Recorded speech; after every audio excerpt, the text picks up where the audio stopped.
Madame, Messieurs, bonsoir. C'est un plaisir pour moi de vous retrouver ce soir encore dans le cadre de cette émission Chemin de la Vérité que vous suivez ici, chez nous à Digital Congo. Ce magazine qui traite des questions liées à la foi et spirituelles. Nous prenons des questions importantes, nous les mettons sur la table pour en débattre. Vous avez suivi il n'y a pas longtemps dans cette émission une grande série d'émissions que nous avons réalisées dans le cadre d'une grande convention qu'il a l'habitude d'organiser. Et on s'est attardé sur un livre où beaucoup de pasteurs ne s'hasardent pas, c'est le livre d'Apocalypse. Ce soir, nous allons encore une fois de plus parler d'Apocalypse. Pourquoi les gens n'en parlent pas trop? Quel est le message qu'il faut préciser en ce moment particulier où l'Église attend l'avènement du Seigneur Jésus-Christ? Notre invité, c'est un habitué de cette émission, quelqu'un qui vient nous rendre visite à chaque fois qu'il peut. C'est l'apôtre David Baya, apôtre, bonjour, pasteur, docteur, bonjour. Bonjour. Excusez-moi, nous on vous regarde de loin, apôtre, pasteur, évangéliste. Bon, vous avez surtout pas pasteur, non? C'est le ministère. C'est le ministère, de toutes les façons, c'est les 5 ministères. C'est un plaisir pour moi de vous avoir sur ce plateau. Merci. Merci une fois de plus de venir me voir. Vous dirigez un grand ministère qui se trouve à Ngassou. Oui, Ngassou. À Kingasani. L'église s'appelle l'Armée de Jésus-Christ. Et vous venez de temps en temps nous voir. Alors, pasteur, la dernière fois que vous êtes passé sur ce plateau, c'était pour parler de la 10e édition de la Convention des Amis de l'Époux. Ça fait 10 ans qu'on vous accompagne. Exact. Donc, moi, je suis content pour ça. Que vous appelez Convaillé. Comment ça s'est passé, la Convention, la 10e édition de la Convaillé? C'était la 10e édition, comme venait de le dire. Donc, comprenez qu'un enfant qui a déjà 10 ans, c'est un enfant qui a grandi, qui est même à l'école. C'était une édition qui avait fait beaucoup d'hommes de Dieu. Les enseignements s'étaient bien déposés. Nous avions parlé sur l'Apocalypse.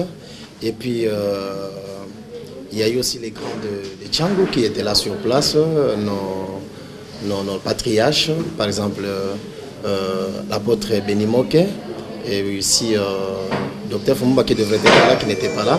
Aussi un trophée a été donné au président de la conférence, donc moi en personne. C'était bien. Ça s'est bien passé, le Seigneur s'est manifesté, donc le bilan que vous en faites est plutôt positif. Le bilan est toujours positif. Avec la Convaillé, les Amis de l'Époux, depuis la première édition jusqu'à la 10e édition, le bilan est positif. La particularité de cette convention cette année, c'était vous êtes largement revenu sur les livres d'Apocalypse.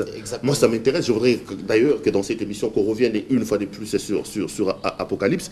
C'est un livre où j'ai comme l'impression que c'était un terrain perdu, où les hommes de Dieu n'aiment pas trop s'hasarder à l'intérieur.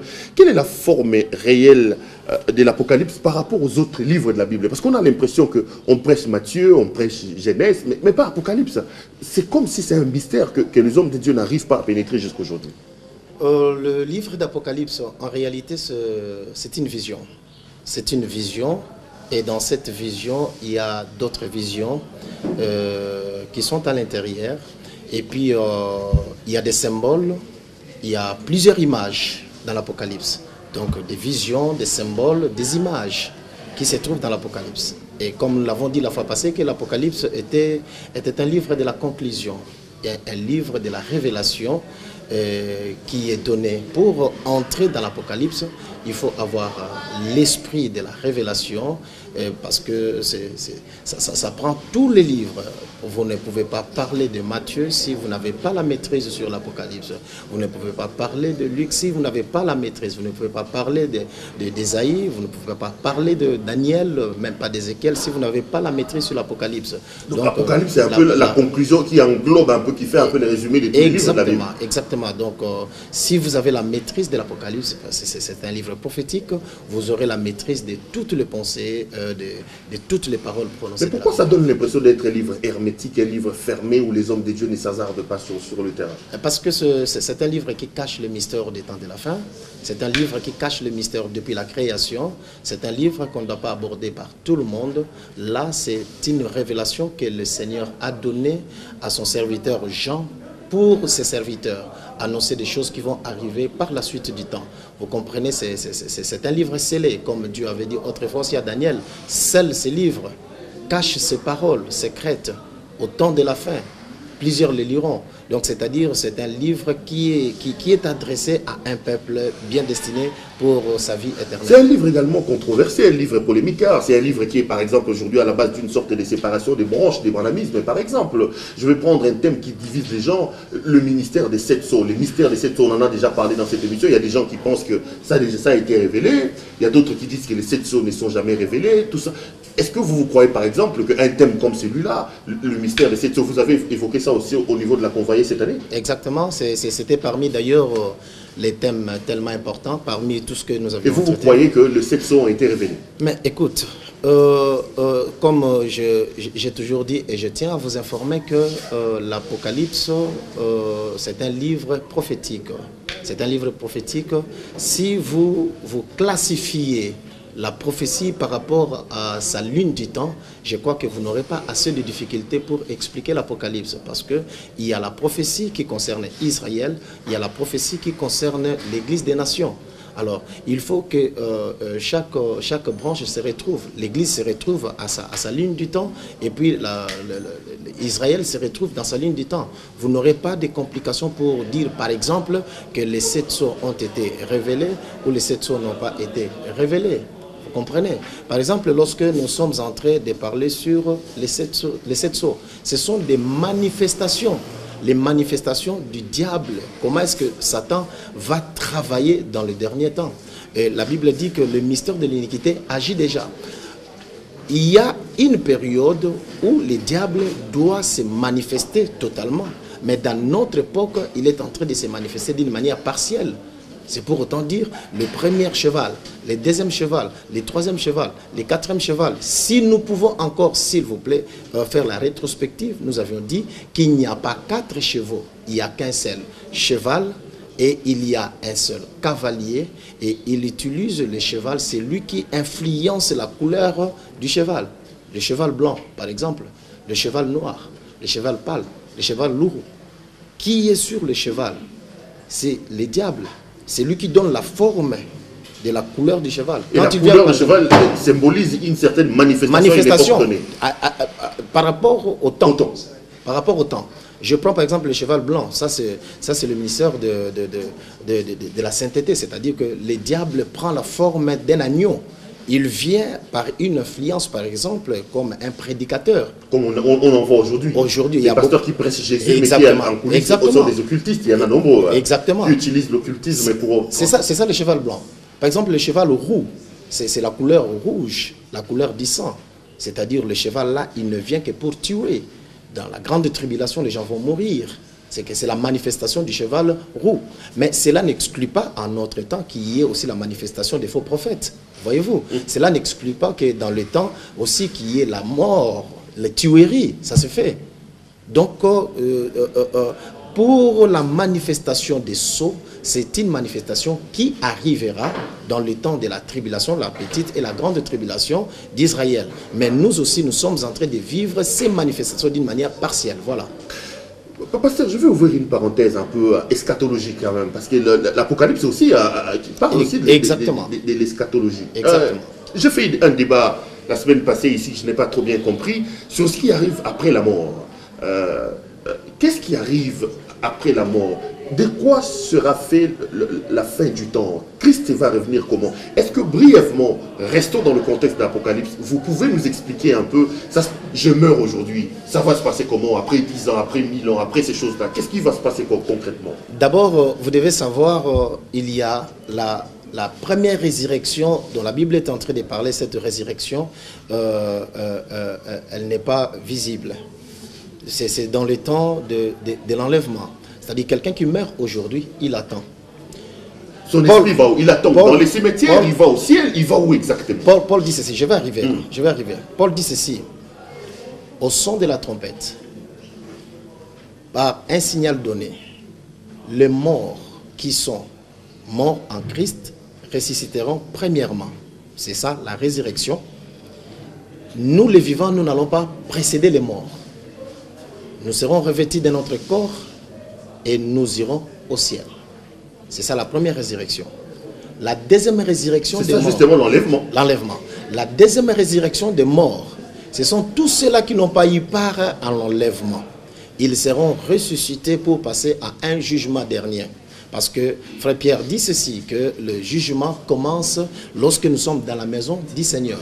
Et si pour nous les enfants de Dieu, le jugement commence quand nous sommes dans la maison du Seigneur, quel sera le sort de ceux qui n'obéissent pas à l'évangile du Christ? C'est-à-dire qu'en ces moments-là, il y aura la résurrection. Ceux-là, ils seront ressuscités pour passer maintenant au jugement dernier. Voilà. Donc là, ceux qui seront enlevés ne passeront plus au jugement. Non, ils ne passent pas. Les jugements pour les enfants de Dieu commencent dans la maison de Dieu. La Bible dit, ne savez-vous pas que vos corps sont les temples du Saint-Esprit et que l'Esprit de Dieu habite en vous? Quand je commets un péché, quand je commets un mal, quand j'afflige mon frère, l'Esprit de Dieu en moi me juge déjà. Mais je ne passe pas la condamnation parce que la Bible dit, il n'y a donc maintenant aucune condamnation pour ceux qui sont en Jésus-Christ. Donc il n'y a pas de condamnation. Mais nous sommes jugés. Je commets un péché, je commets une erreur, j'afflige mon frère, je suis jugé à l'intérieur de moi. C'est ça le jugement. Mais les enfants de ce monde ne sont pas jugés.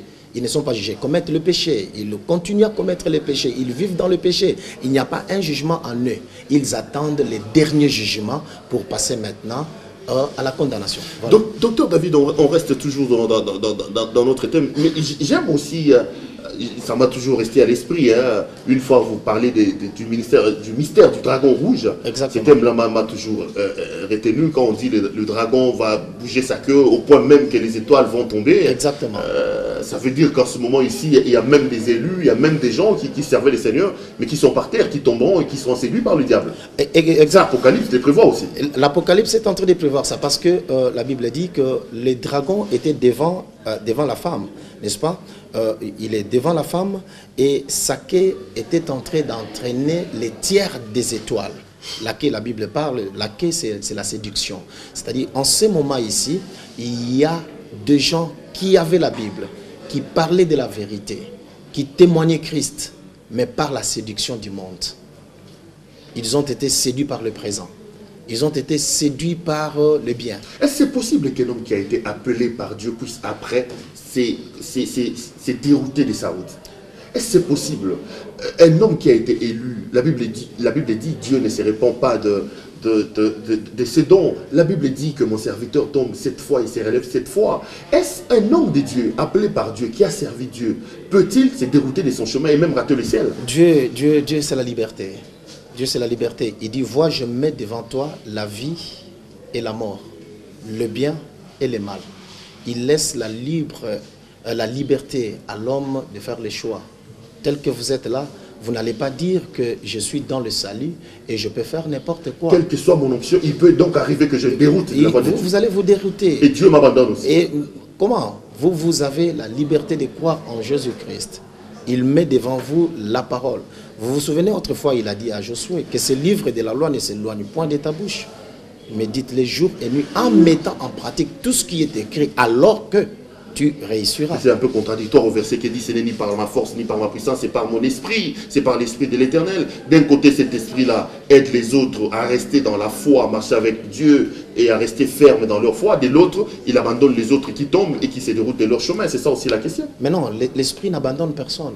L'esprit en nous, la Bible dit Christ est en nous l'espérance de la gloire. L'esprit en nous nous aide. Parce que même par rapport à la prière, de même, nous ne savons pas prier. L'esprit, c'est l'esprit qui est en train de nous aider. Mais lorsque tu fais les choix, est-ce que vous ne savez pas que dans le corps de l'homme, il y a la place de l'esprit, il y a la place aussi de la chair. C'est-à-dire le corps de l'homme agit aussi. L'esprit de Dieu agit. Il y a les fruits de l'esprit. Il y a les fruits aussi charnels de la chair, les désirs de la chair. Et si vous vous donnez plus aux désirs de la chair, vous perdez. Vous perdez même la vie éternelle. Vous ne devez pas vous accrocher aux choses de la terre. Vous devez, par contre, vous affectionner aux choses du ciel. C'est ça. Mais lorsque vous êtes influencé, par exemple, dans l'occultisme, vous êtes influencé par la conduite, vous êtes influencé par ce qui se passe dans le monde, et vous êtes séduit. Vous êtes séduit par le présent. Je prends un exemple de serviteur d'Élysée. Lorsque Naaman est venu chercher la guérison, il est parti. Mais cet homme qui était toujours avec le prophète, qu'est-ce qu'il a fait? Quand le prophète n'a pas pris le présent, qu'est-ce qu'il lui a fait? Il est parti après pour aller prendre le présent. Et le prophète lui pose la question, est-ce le temps de prendre le présent? Mais il était avec le prophète. Comment est-ce qu'il est parti? Il a été séduit par le présent. Il a abandonné la voie du prophète pour suivre la voie de l'homme, aller chercher le présent. Ce sont les prédicateurs que nous voyons aujourd'hui. Ils ne sont là que focalisés sur le bien matériel. Ils sont focalisés sur le voyage. Ils sont focalisés sur le présent. Ils n'ont pas de message qui éveille, qui réveille l'homme par rapport au temps prophétique que nous sommes en train de faire. Justement, parce que vous parlez du message. Et effectivement, le dragon agite sa queue, les étoiles tombent, les messages sont centrés sur le voyage, le mariage, les enfants et toutes ces choses-là. Ouais. Mais quel est le message qu'il faut prêcher en ce moment ici? Est-ce que dans la configuration spirituelle des préparations des prédications, Dieu a-t-il un canevas où on dit en ce moment ici, voilà les messages qu'il faut aborder, voilà tel message qu'il faut aborder? Quel est le message qu'il faut en ce moment ici, pasteur? Je ne cesse jamais de le dire lorsque nous sommes avec vous ici. Je dis, le bon serviteur que le maître a établi centenaire sur son peuple, c'est celui qui donne la nourriture au temps convenable. Chaque chose a son temps. Par rapport à ce temps, nous sommes en train de traverser une période obscure, une période de l'évolution technologique, une période de l'évolution de la science, où le message doit être prophétique, pour préparer le peuple par rapport au temps que nous sommes en train de traverser. Parce que, comme je vous l'avais dit, que nous sommes dans un temps de l'obscurité.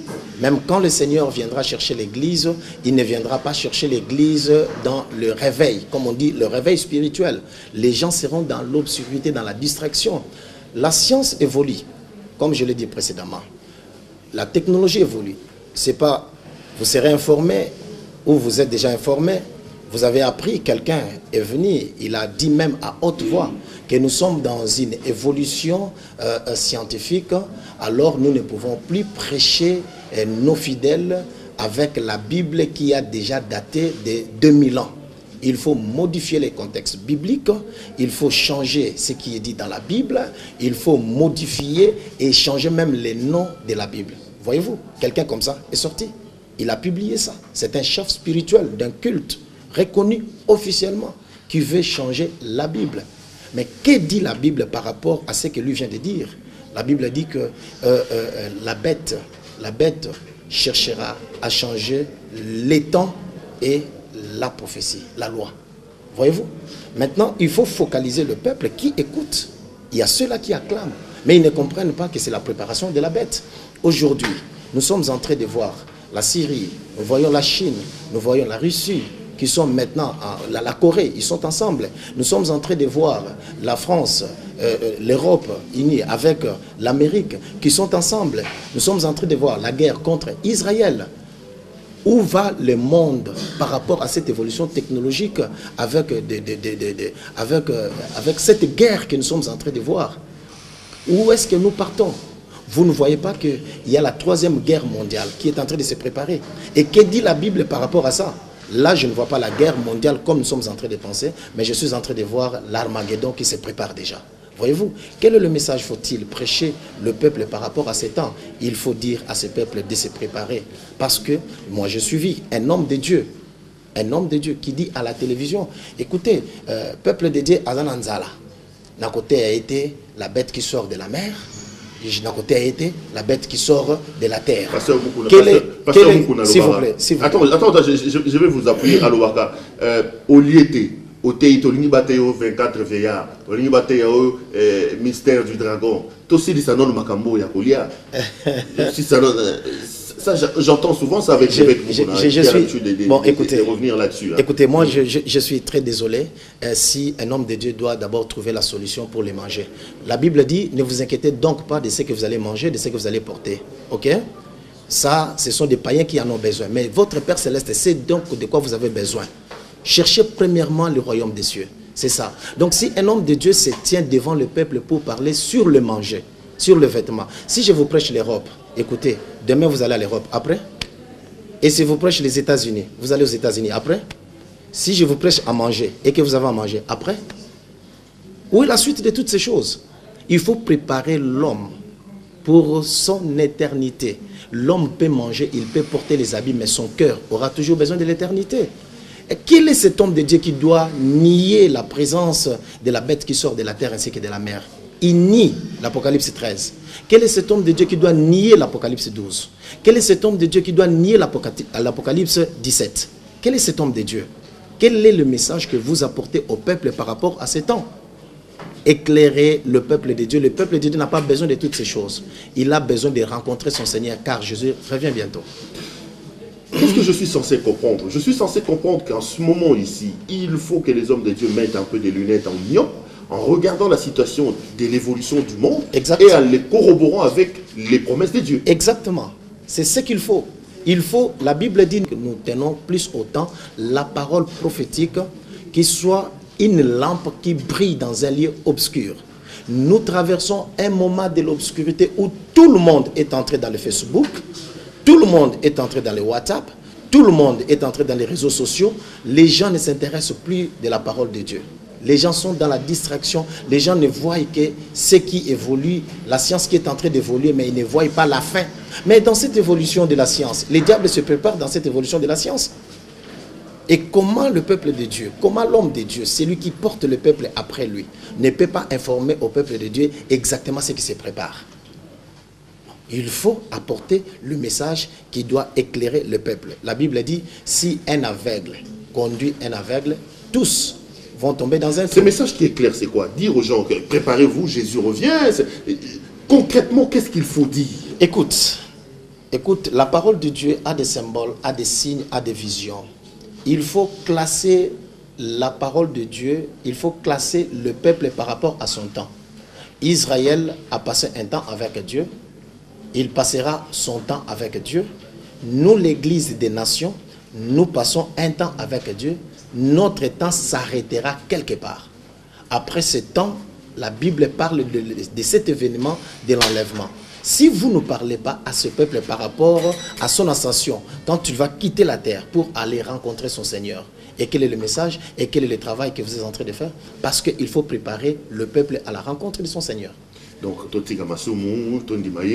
mais c'est le message que nous avions commencé au début. Nous avions laissé ce message. Nous avions laissé les messages. Nous avions laissé les messages de ah oui, ça c'est vrai. C'était ça le message. Hein? Mais vous savez, personne ne pouvait passer à la modération sans pour autant passer des prières des jeunes. Personne ne pouvait interpréter, personne ne pouvait prêcher sans pour autant se concentrer. Même des séquences, il y a pardon à Masumu, na Masumu, na Salaki, tout ça. Donc tout le monde est devenu saint dans le péché. Non, mais ça, c'est peut-être aussi le diable qui agit au sein de l'église. Mais c'est ça, c'est ce que je dis. C'est ce que je dis, que le ténèbre, c'est pas dans l'église corps, mais je suis en train de parler dans nos églises, dans nos assemblées locales. Des dénominations. C'est-à-dire que l'homme de Dieu, c'est lui qui est établi comme sentinelle sur le peuple, il ne donne plus les messages au temps convenable. Madame, Messieurs, je rappelle que vous suivez ce soir l'émission Chemin de la Vérité et que notre invité, c'est le docteur David Baya. Avec lui, nous faisons le point sur la 10e édition d'une grande convention qu'il a organisée. Et on revient également sur le livre de l'Apocalypse. Pasteur, maintenant qu'on est au temps de la fin, maintenant qu'il faut prêcher le message des réveils pour sortir le peuple de l'obscurité, de l'obscurantisme, comment comprendre que ce message n'est pas un message lié au temps? Et comment comprendre que ça, ce n'est pas un bon message qu'il faut prêcher en ce moment? Et comment dénicher les vrais prédicateurs qui prêchent le message convenable en ce moment ici? Là également, c'est le problème. Et comme après chaque 2 mètres église, après chaque 5 mètres église, tous prétendent avoir le Saint-Esprit, tous prétendent parler de Dieu, ils réunissent beaucoup de gens. Mais là aussi, le problème, c'est que le peuple ne sait pas par où donner la tête. Mais oui, c'est que même par rapport à la prophétie, le Seigneur a dit ça. Il a dit, plusieurs viendront sous mon nom. Ils diront, et même lui, il dit, d'autres diront, nous avions chassé les démons, nous avions travaillé en ton nom. Il leur dira, je ne vous ai jamais connu. C'est que dans ce temps, il y aura beaucoup de faux prédicateurs. C'est ce que je vous avais dit au début de l'émission, l'apparition du cheval blanc. Le diable a pris la forme de l'agneau, c'est-à-dire il est venu comme l'enfant de Dieu. Je vous avais aussi dit dans l'Apocalypse 13, une bête est en train de sortir de la terre. La bête avait la forme d'un agneau qui avait 2 cornes. Mais lorsque la bête était en train de parler, elle parlait comme un dragon. C'est-à-dire, il prend...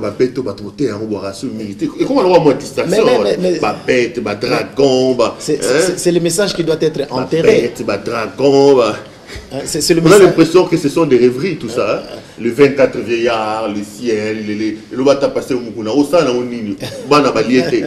Bana bafuti, les valteux, 24 vieillards, les dragons vont bouger la queue, tout ça. Je vais vous révéler quelque chose si quelqu'un ne comprend pas les temps que nous sommes en train de passer. Mais même le monde, moi j'ai suivi des films comme Les Clandestins, j'ai suivi les films comme L'Apocalypse, j'ai suivi les films comme... il y a beaucoup de films où l'homme noir et l'homme blanc est en train d'expliquer les temps de la fin. L'homme blanc a tourné des films qui expliquent que le monde va arriver à sa fin. Si un homme comprend déjà que le monde va à sa fin, et vous ne savez pas que l'évolution de la science, c'est l'idéologie, l'homme n'est plus... Vous croyez que c'est l'intelligence qui augmente, alors que c'est la bassesse. Aujourd'hui, il y a des choses qui sont permises, par exemple l'homosexualité, par exemple l'habillement, l'accoutrement. Où allons-nous avec le monde? Vous ne voyez pas que le monde va à la fin? Aujourd'hui, on peut permettre maintenant quelqu'un marcher nu. Vous ne voyez pas que nous sommes en train de partir à la fin? Et si aujourd'hui, je ne peux pas vous dire de ces choses, alors que ces choses se font, nous voyons ça. Littéralement, c'est que l'Apocalypse a dit qu'il y a l'accomplissement. Et s'il y a l'accomplissement littéralement, et de ce que la Bible a dit sur la vie éternelle, pourquoi on ne peut pas croire à ça? L'homme croit, même un occultiste croit à une seconde vie. Même un sataniste croit à une seconde vie. Même un sorcier croit à une seconde vie. Et comment vous, les chrétiens, vous ne pouvez pas croire à l'éternité? C'est le message qu'il faut prêcher. Et beaucoup d'hommes sont venus, soi-disant que des hommes de Dieu. Ce sont des envoyés du diable. Je vous avais posé la question autrefois de savoir, mon frère, nous étions à l'école, lorsque nous étions à l'école primaire, tous ces gens-là qui venaient fabriquer, prendre les sables, que cela devienne le sucre, où sont-ils partis? Ils ne sont plus là. Mais ce sont là les bandits qui sont armés avec nos Bibles. Ce sont des pasteurs que vous êtes en train de voir, des églises par-ci, par-là, des prophètes, des docteurs. Et ils sont en train de servir les diables, mais ils ont pris la forme de l'église.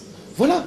Et les enfants de Dieu doivent connaître. Il faut écouter ce qu'il est en train de dire. Parce qu'il est comme un agneau, mais quand il parle comme un dragon. Je viens de vous dire ici, je viens de vous démontrer un autre dragon. C'est lui qui a pris la décision de changer la Bible et d'enlever d'autres contextes, d'autres paroles dans la Bible, d'autres livres dans la Bible. Quel est le livre que lui veut enlever? Il faut contextualiser la Bible. Voyez-vous? Et la Bible dit quoi par rapport à celui-là? Il dit il viendra changer la loi et les temps. Est-ce que vous savez que les calendriers que nous utilisons, ce n'est pas un calendrier juif, c'est un calendrier romain pour modifier les temps. Est-ce que vous savez qu'il y a certaines portions de la Bible qui ont été déjà enlevées depuis un certain temps dans la Bible? On nous a arraché la Bible pour nous donner certains livres dans la main. Il y a des gens qui marchent aujourd'hui avec des brochures. Il y a des gens qui marchent avec des catéchismes. Et pourquoi les gens ne doivent pas entrer dans la Bible? On prive l'homme de connaître la vérité. Écoute ce que dit la Bible. Toi, Daniel, cache ces paroles secrètes. Écris-les, scelle-les dans un livre. Plusieurs liront. Ils vont lire ces paroles. Et leur intelligence, leur connaissance augmentera. Mais aujourd'hui, on veut nous arracher la Bible qui a été la révélation des choses qui vont arriver et là où nous devons partir. À vous entendre parler, apparemment l'heure est grave, hein, il faut sonner l'alerte. Hein. Mais j'ai l'impression que vous êtes un peu mortifié, un peu... on a l'impression que le danger est devant nous. Hein. Mais je suis la sentinelle. Je suis la sentinelle, même si les gens ne doivent pas parler de ces choses. Mais il y a quand même un peu de gens. Vous savez, à une période, Élie a dit qu'il n'y a plus de prophètes. Il n'y a plus de gens qui obéissent à ta parole. Mais Dieu lui a dit, attention, il y a 7000 qui n'ont pas encore fléchi chez nous. Donc, quel que soit le temps que nous sommes en train de traverser, mais il y a encore des gens qui ne peuvent pas céder au mystère du diable et à la séduction de la quai du dragon. Pasteur, c'était pas de ça le thème, mais vous avez ouvert un dossier quand même important, parce que j'ai fait des émissions de débat là-dessus, ça m'a créé un peu de problème. C'est la question de l'homosexualité un peu. J'ai vu dans certaines églises les homosexuels être bénis. Est-ce que l'homosexualité est prohibée dans la Bible? Parce qu'aujourd'hui, la science prouve qu'on est homosexuel, non pas parce qu'on veut être homosexuel, mais on est homosexuel. Ça veut dire qu'il y a des gens qui, dans leur germe, il y a plus de dominance, a eu plus d'attirance à être tel sexe, alors qu'on n'est pas forcément. Dieu, déjà, selon le débat que j'ai eu ici, dès la naissance, un enfant peut être nés homosexuels et non pas un problème de déviation ou de choix comme vous le faites passer. Est-ce que la Bible est contre cette pratique? Parce qu'il y a aussi des églises catholiques, par exemple, j'en ai vu, où on bénit les homosexuels aujourd'hui, dans certaines églises. Bien, écoute, si nous pouvons entrer dans ces débats de l'homosexualité, dire qu'on est né... C'est la loi qu'avait autrefois, lorsque nous pouvons voir en Europe, il y a quelqu'un qui avait apporté la loi du genre. Il dit qu'il ne faut pas dire à un enfant, vous êtes un garçon ou vous êtes une fille. Laissez l'enfant grandir, après une certaine période, l'enfant va choisir son sexe. Mais ça, c'est trop dangereux. Au commencement, il était comment? Parce que la science est en train de prouver.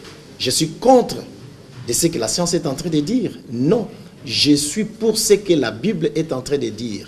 Nous suivons ce qui a été la prescription de la parole. La Bible est contre l'homosexualité. Contre l'homosexualité. Écoute, au commencement, c'était l'homme et la femme. Adam et Ève. C'est ça, le commencement. Il n'est pas bon que l'homme soit seul.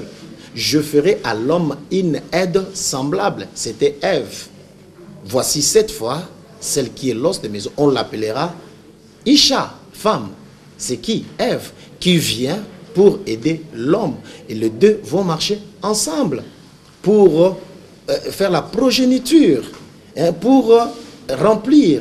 Et pour la femme c'est un mystère, mon frère. La femme, c'est une personne redoutable. La femme, c'est la personne qui prend la sémence de l'homme en elle et elle reproduit une autre personne. C'est ça. Si au début Dieu avait fait les homosexuels, alors le monde n'allait pas faire ce qu'il est aujourd'hui. Allez-y comprendre. Si nous pouvons retourner au commencement, alors nous devrons nous limiter quelque part.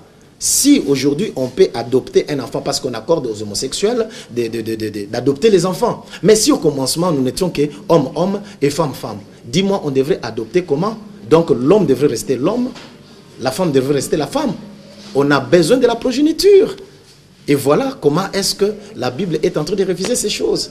L'homosexualité est refusée, même dans le temps de Sodome et Gomorrhe. Dieu a parlé de ça. Les homosexuels, ils n'hériteront pas le royaume des cieux.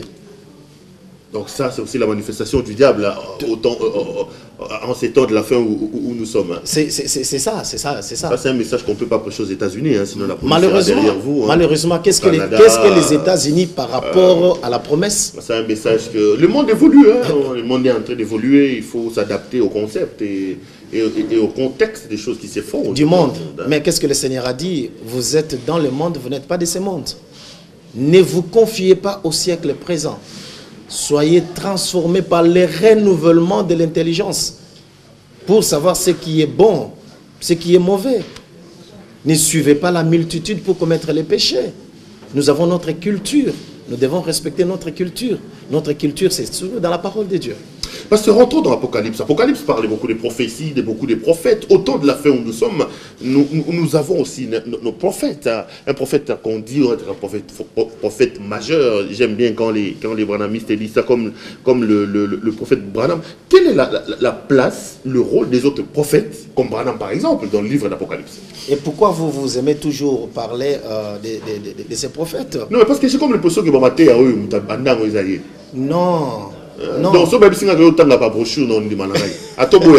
bon, écoute. Tu sais, à chaque fois que je vous reçois, les branhamistes m'appellent pour me dire, dis à ces frères-là d'être humbles. Ce qu'il dit là, c'est le frère Branham qui l'a révélé. C'est un grand lecteur de brochures. Bon, je n'ai pas lu le brochure.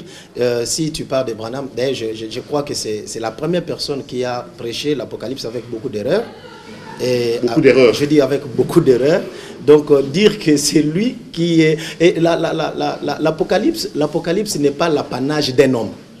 Plusieurs liront, c'est ce que dit la Bible, le livre secret, plusieurs liront, l'intelligence va s'augmenter. Ça c'est d'abord la première des choses. Et la Bible dit, la révélation du Seigneur Jésus, que Dieu lui a donné pour dire à ses serviteurs, pas à son serviteur. Ok? Donc dire que l'Apocalypse, c'est une personne, celle qui doit prêcher l'Apocalypse, non. Plusieurs liront, l'intelligence va s'augmenter. Et puis, c'est un livre, c'est une révélation qui est donnée à ses serviteurs. Et quand tu dis, par exemple, quelqu'un qui ne sait pas situer l'Église par rapport à la ligne du temps, que l'Église est en train de traverser les temps de la tribulation. Il a prêché ça, mais avec une erreur. Parce que l'Église ne peut pas traverser les temps de la tribulation. Et par exemple, lorsque on parle sur la sémence de Caïn, c'est la sémence du diable. Moi, j'ai suivi quelqu'un en train de dire ça, que Caïn, c'est le fruit en question, c'était le rapport sexuel. C'est le produit, de cette union entre les serpents et le serpent et Ève. Écoute, il parle de quelle sémence? Je venais de dire précédemment, la femme reçoit la sémence de l'homme. Naturellement, je suis dans la biologie. L'homme dépose la sémence dans la femme ne reproduit que ce que l'homme a donné. Ezalité moi si ne mutabota bana basi basi. Mobile nde mutabota moi si basi basi. Mobile nde aboti saka moi si mibali mibali. Donc yonde mutuza responsable. Moi si t'es. Moi si la femme reçoit ce que toi tu donnes et la femme reproduit ce que toi tu lui as donné. Ok? Maintenant, quand on dit que... Non, ça c'est une erreur. Ça c'est une erreur. Non, non. La femme reproduit ce que l'homme lui donne. Si, admettons que le serpent, c'est lui qui a donné la sémence de Caïn. Caïn ne sera pas un homme. Caïn sera la reproduction des serpents. Et mais si cette sémence n'est pas charnelle, ce n'est pas la sexualité, c'est que c'est une sémence spirituelle. Alors ne prenez pas un Caïn charnel pour aller coupler avec un Caïn spirituel. Voyez-vous, cette sémence n'est pas la sémence comme nous sommes en train. Jésus a dit, un semeur est sorti pour s'aimer. La première sémence est tombée dans la route. La deuxième sémence est tombée dans un endroit où il y avait des pierres. La troisième sémence là où il y avait des épines. Et la quatrième sémence est tombée dans une bonne terre. Et la quatrième sémence a donné 100, 60 et 30. Et quand il est en train d'expliquer cette sémence, il dit, cette sémence, c'est la parole. Le semeur, c'est Dieu. Et cette quatrième terre qui donne 3 formes de sémences, 100, 60, 30. C'est Abraham qui a totalisé 100 ans, qui a eu Isaac. Et Isaac, quand il a totalisé 60 ans, il a eu Jacob. Jacob, quand il a eu tous ses enfants, la Bible dit, voici la postérité de Jacob. Joseph, à l'âge de 30 ans, il était devant Pharaon. C'était pour accomplir la promesse de l'Éternel à Abraham. Donc 100 c'est Abraham, 60 c'est Isaac, 30 c'est Jacob. C'est le Dieu d'Abraham, d'Isaac et de Jacob. On ne parle pas de la sémence comme la sémence de l'homme, mais la sémence c'est la parole. Voyez-vous? Donc pour répondre à votre question, et que ce ne sont pas, le problème de l'Apocalypse, ce n'est pas un culte quelconque qui doit expliquer l'Apocalypse. Ce n'est pas une parcelle réservée. Non, ce n'est pas un prophète comme ça, non. Si nous pouvons lire exactement ce que les autres aussi ont parlé de l'Apocalypse, et nous allons voir qu'il y a beaucoup d'erreurs. Il y a beaucoup d'erreurs à corriger. Il y a des rectifications. Il y a des choses, même s'il revenait aujourd'hui et qu'on prenait la Bible, on l'expliquait, il va demander pardon à ce peuple qui est... Donc il n'est qu'un homme comme tous les autres hommes, pas un prophète majeur comme on le fait croire, qui est différent de vous, de nous et des autres. Il est un pasteur, un prophète de la trempe de Moïse, de Paul et de ce monde-là. Oh non, mais écoutez, même Paul fait partie de notre période. Moïse, il est le premier prophète majeur. Et le deuxième prophète majeur, c'est le Seigneur Jésus-Christ. Il n'y a que 2 prophètes majeurs. La Bible dit, après les 69e, 62e semaine, un ouai sera retranché, il n'aura pas de successeur. Là, je suis dans le livre de Daniel, chapitre 9. Il n'aura pas de successeur. Après Christ, il n'y a pas de successeur. Et même Christ l'a dit. Vous n'avez pas lu? Il a dit, de tous ceux qui sont nés des femmes, il n'y a pas quelqu'un qui soit plus grand que Jean-Baptiste. Donc,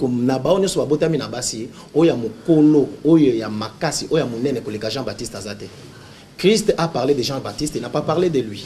Ou il n'a pas parlé d'un prophète David ou d'un docteur David ou d'un docteur Perrault. Ou d'un Branham. Non, il n'a pas parlé de ces gens-là. Donc, celui qui est né d'une femme, il n'y a pas quelqu'un qui soit plus grand que Jean-Baptiste. Alors que Jean-Baptiste, c'est le tout dernier prophète après tous les prophètes de la loi. Après Jean-Baptiste, c'est le Seigneur Jésus-Christ.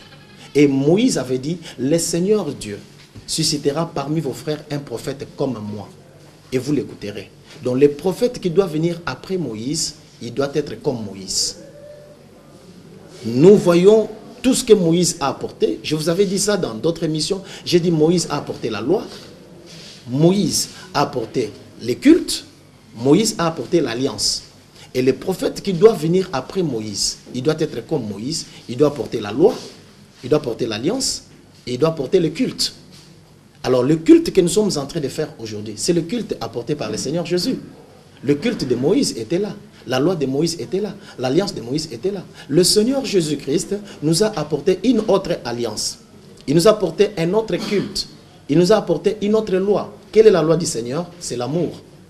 Quel est le culte? L'heure vient, elle est déjà là, où les vrais adorateurs n'iront ni en Israël, ni à la montagne. Ils vont adorer Dieu en esprit et en vérité. Non, ne vous en faites pas. Ce sont des bobards. Non, c'est faux. Mais Jésus qui était mort ressuscité, après, les gens sont allés chercher Jésus dans la tombe. Qu'est-ce que l'ange a dit? Pourquoi cherchez-vous celui qui est vivant parmi les morts? Là, Jésus venait à peine de mourir.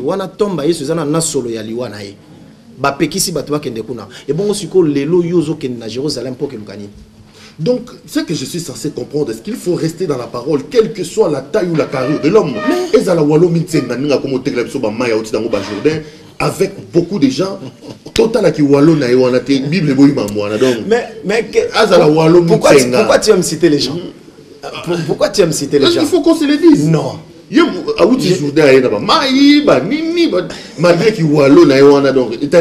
Non, écoute, je n'aime pas que tu cites les gens et puis je n'aime pas des émissions croisées. Contextualisons les choses. Seulement, je vais avertir. Vous ne voulez pas seulement qu'on dise la vérité. Il faut avertir les gens.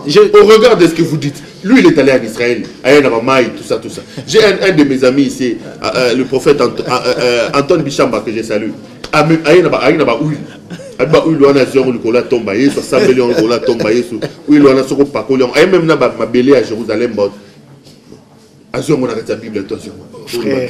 Frère, écoute, Jésus a dit ceci: je suis devant la femme samaritaine et dit vous adorez ce que vous ne connaissez pas. Le salut vient des Juifs.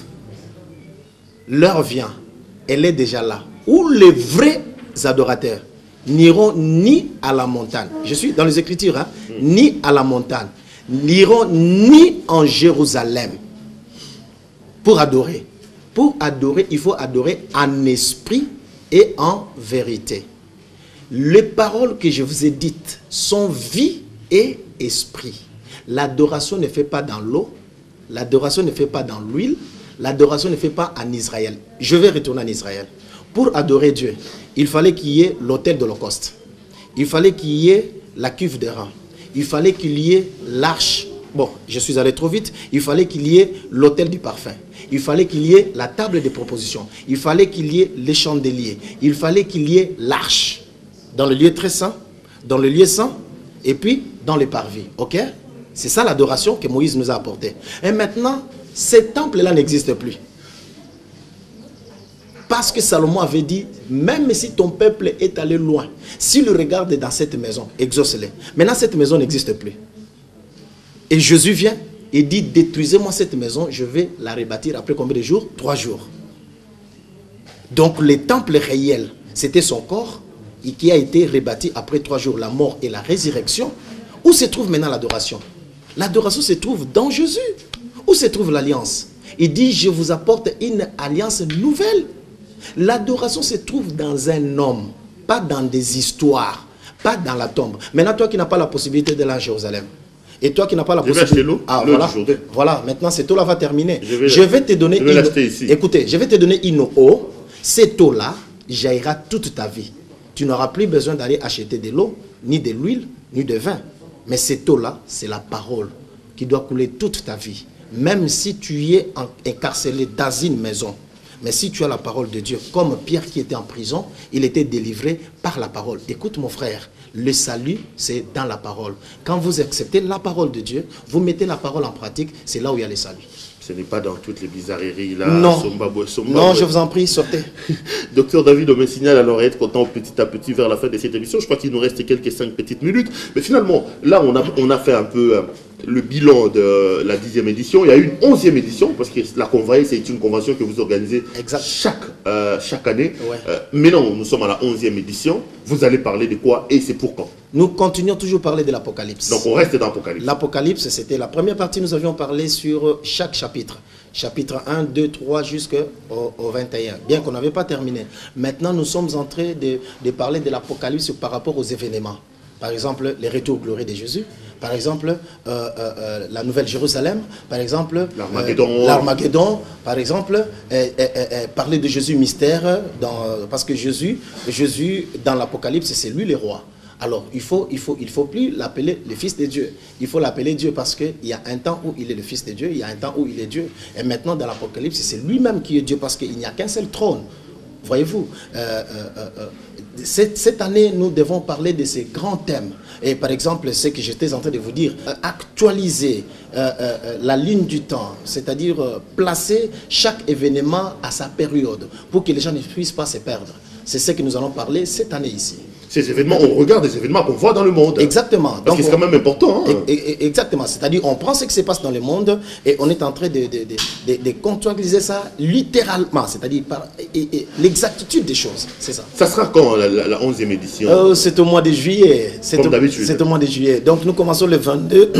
Le 22, je m'excuse, le 22 au 29 juillet. Du 22 au 29 juillet 2018. 2018. Toujours en Ngasso, 53. Toujours en Ngasso. 53. 58. 58, on a quand même même adresse. Mais bravo, j'ai vu l'église de Mathi, et Moussa, l'église des hommes matin. Merci beaucoup. J'ai vu la construction, j'ai vu les images dans les réseaux sociaux. À Tozobo Yango, mais permettez quand même tout le monde et non seulement, il faut savoir comment utiliser les réseaux sociaux. Vous savez, quand quelqu'un est si Christ était vivant aujourd'hui, il utiliserait la télé, les réseaux sociaux. Non, je ne refuse pas, mais quand quelqu'un est en train de prier à la montagne, il envoie dans les réseaux sociaux. Quelqu'un qui est en train de faire les délivrances, il envoie dans les réseaux sociaux. Quelqu'un qui est en train de manger quelque part dans un restaurant, il envoie dans les réseaux sociaux. Tout ça, pasteur. Pourquoi? Pourquoi? Hein? Est-ce que c'est ça le message? On utilise très mal ces réseaux, s'il vous plaît. Donc le problème, c'est pas de les refuter, mais le problème, c'est l'utilisation. Comment l'utiliser? Par exemple, moi, quand je passe le message de la conférence, c'est dans les réseaux sociaux. Les gens, je donne le message, je dis ce qui est important. Il y a beaucoup de gens qui sont en attente et ils me demandent toujours l'amitié dans les réseaux sociaux. Moi, je ne prends pas parce que, vous voyez, tout ce qui se passe là, je ne vois pas ça très important. Hein? Donc, on retient ceci. Du 22 au 29, nous avons la 10e édition de la Convoyée. Et comme thème, Apocalypse. Mais contrairement à l'année passée, cette fois-ci, nous parlerons des événements. Les événements, exact. Les événements. L'église, c'est toujours à... Ngassou, moi je suis à Kingasani. Hein. Je suis non, j'aime mon quartier. J'aime ma commune de Kimbanteke, dans les quartiers Kingasani. L'avenue débouche au boulevard, Ngassou numéro 58. Kingasani Asuka, c'est ça? Kingasani Asuka, c'est ça.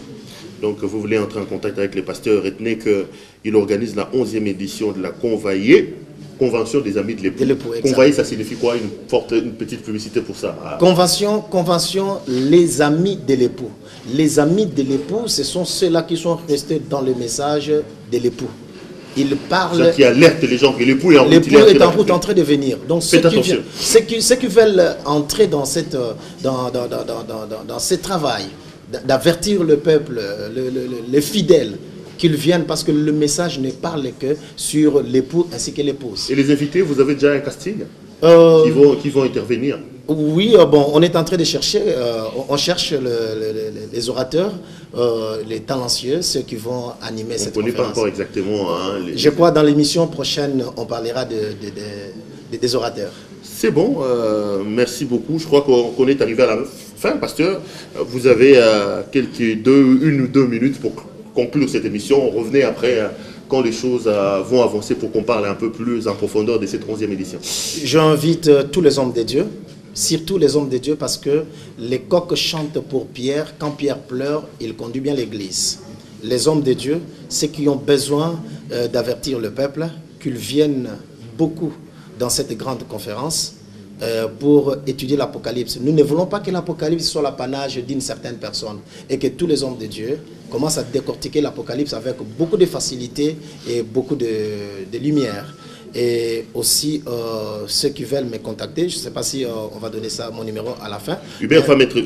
appelez au numéro qui s'affiche au bas de vos petits écrans. Donc, vous voulez entrer en contact avec le pasteur David, appelez à ce numéro ici, vous l'aurez. Donc, okay. Votre numéro est affiché au bas des... Merci beaucoup. Donc, nous invitons les enfants de Dieu, les hommes de Dieu, les serviteurs de Dieu, servantes, tous de venir pour assister dans cette grande conférence. Bon, au mois de juillet, bien sûr. Prenez donc rendez-vous du 22 au 29 juillet 2018, en Gassou numéro 58. Nous sommes à Kingasani Yasuka, dans la commune de Kimbanseke. Exact. C'est là que vous trouverez l'église du docteur David et vous allez participer à ces grands séminaires, cette grande convention qu'il organise une fois l'année. Docteur, merci d'être venu nous voir. Hein. Merci beaucoup, mon frère. Revenez quand vous voulez, les portes sont grandes. Je vais revenir toujours pour avertir le peuple de Dieu. Merci beaucoup. Je vous en prie. L'émission est complètement terminée. On va dire grand merci à l'équipe technique qui a fait un grand travail pour nous permettre d'entrer en contact avec vous. J'ai dit merci à l'équipe qui vous accompagne. Merci. D'abord, je vous permets baser j'ai vu votre fils qui fêtait son anniversaire dernièrement. Le 30 mars, il a fêté son anniversaire le 30 mars. Mon fils est né. À Collier, hein? Oui. Moïse Mbié. Oui, il n'y a pas un mal. S'il est resté pasteur dans l'église, et il n'y a pas un mal. Il n'y a pas un mal. Moïse Mbié. Oui. C'est toujours comme ça. Un médecin, il peut engendrer un médecin, un professeur, un pasteur peut aussi engendrer un pasteur. Il n'y a pas un problème. Non, mais le problème, c'est qu'il peut engendrer, mais il oblige qu'il y ait c'est ça le problème. Il voit son père dans le ministère, il vit le ministère. Il peut lui aussi créer son ministère. Il peut être dans une extension. On n'a pas dit que lui doit être représentant légal. Là, on ne joue pas d'accord avec lui. Aaron a eu tous ses enfants qui ont travaillé dans les sacerdoces. Il n'oublie pas ça. Tous les enfants d'Aaron ont travaillé dans les sacerdoces. Josué a dit, moi et ma maison, nous servirons l'Éternel. Jésus avait ses frères dans le ministère. Bon. Donc, il n'y a pas de problème. Et ils vont accepter ça. Il n'y a pas de problème. Nous mangeons dans l'œuvre de Dieu. Dieu nous a donné le ministère. C'est dans le ministère que nous vivons. Donc, je ne peux pas refuser que le ministère puisse me payer. Merci beaucoup. Je vous en prie. On salue toute l'équipe qui vous a accompagné. Merci beaucoup. Salut également au docteur Étienne. Apôtre Étienne. Apôtre Étienne, il m'a écrit sur les réseaux sociaux. Ouais. C'est un de vos enfants qui est maintenant en Italie. Oui, exact. Je lui souhaite bonne chance là où il est, bon vent. On m'a dit qu'il a même commencé une église là-bas aussi. Il a commencé aussi le ministère. Bon vent à lui, que la chance l'accompagne. Merci beaucoup. L'émission est terminée. Merci à l'équipe technique qui a fait un travail remarquable. Je pense à Kabongo, à Dodo et à Timothée Piamboula. Amigolo, ça a bien, de temps en temps, au filmer. Et ça va bien avec Timothée. Merci beaucoup. Merci également à Hubert Chipoukana qui est à la coordination, supervision et montage de cette émission. Didier Lukunku, le revenant. Quand c'est le prophète, le docteur David Azongaga. A tika émission, Didier a racheté.